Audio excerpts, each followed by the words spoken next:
স্বামীর বাসার ভাতের বড় দাম, কথার কিন্তু মিনিং আছে। স্বামীর বাসার ভাতের বড় দাম কেন দাম?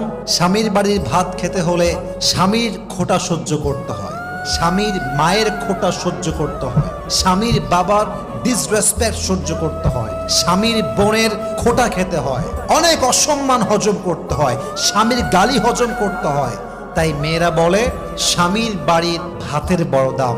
আমি কথা বলবো, কথা সত্য, তবে একটা কথা অ্যাড করতে হবে।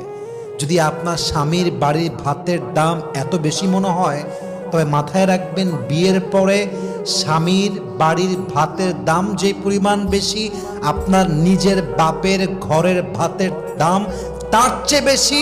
বুঝবেন, জাস্ট তালাকটা নিয়ে বাসায় যান, তাহলে বুঝবেন। জাস্ট তালাকটা হোক, বাসায় যান, 3 মাস থাকেন, 4 মাস থাকেন, 5 মাস থাকেন, স্বামী নাই তালাক হয়ে গিয়েছে, তখন বুঝবেন